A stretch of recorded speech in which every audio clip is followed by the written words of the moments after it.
జగన్ ప్రభుత్వంలో లక్షల టన్నుల కల్తీ నెయ్యితో తిరుమల లడ్డూలు తయారయ్యాయని, ఆయన పాలనలో 5 ఏళ్లు భక్తులు కల్తీ లడ్డూలే తిన్నారని టీడీపీ రాష్ట్ర అధికార ప్రతినిధి పిఠాపురం మాజీ ఎమ్మెల్యే వర్మ సంచలన ఆరోపణలు చేశారు. పిఠాపురం మహారాజకోట ఆవరణలో గల టీడీపీ కార్యాలయంలో మాజీ ఎమ్మెల్యే వర్మ ఏర్పాటు చేసిన మీడియా సమావేశంలో ఆయన ఈ సంచలన ఆరోపణలు చేశారు. కల్తీ లడ్డు ప్రసాదం తిని అప్పట్లో చాలా మంది భక్తులు అస్వస్థతకు లోనయ్యారని, అందులో వైసీపీ వాళ్లు కూడా ఉండే ఉంటారన్నారు.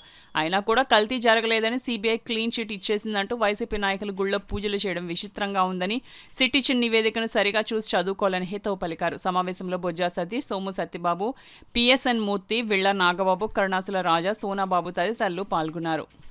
నేను క్రిస్టల్ క్లియర్గా చెప్తున్నాను. 5 సంవత్సరాలు జగన్మోహన్ రెడ్డి పరిపాలనలో కల్తీ లడ్డులే ఈ రాష్ట్రంలో భక్తులు తిన్నారు, వేరే లడ్డు తినలేదు.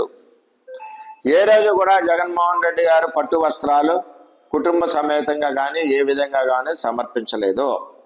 కనీసం డిక్లరేషన్ మీద కూడా నేను సంతకం పెట్టిన ఎవడ చెప్పుకుంటావు చెప్పుకోండి అని చెప్పిన వ్యక్తిని గురించి మనం మాట్లాడడం కరెక్ట్ కాదు. అది సిఎఫ్టిఐఆర్ఐ రిపోర్ట్ ఇచ్చినా సరే చింపాతలు పడేశారు. ఇది వైసీపీ ప్రభుత్వం.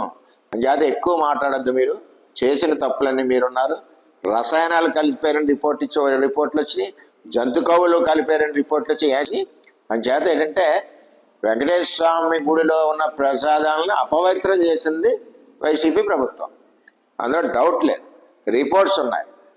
ఆ ప్రభుత్వంలో ముఖ్యమంత్రి నడవడిక సంప్రదాయాలను వదిలేసి పట్టు వస్త్రాలు ఎప్పుడు కూడా సమర్పించలేదు సంప్రదాయబద్ధంగా.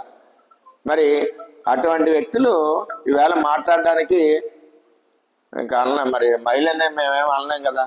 అక్కయ్యకి కొద్దిగా జ్ఞానం ఉండాలని చెప్పి నేను తెలియజేస్తున్నాను.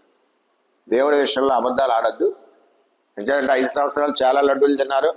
మరి మీ ఆరోగ్యం ఎలా ఉందో మాకు తెలియదు, కానీ చాలామందికి ఆరోగ్యం ఇబ్బంది పడింది. చేత ఇటువంటి అన్నీ కూడా వచ్చినాయి. త్వరలోనే వీళ్ళందరి మీద కూడా చర్యలు ఉంటాయి. అప్పుడు అధికారుల మీద కూడా చర్యలు ఉంటాయని చెప్పి తెలియజేస్తా ఉన్నా. తప్పుడు ప్రచారాలు చేయొద్దు, కబద్దారని కూడా వైఎస్ఆర్ పార్టీని హెచ్చరిస్తాం.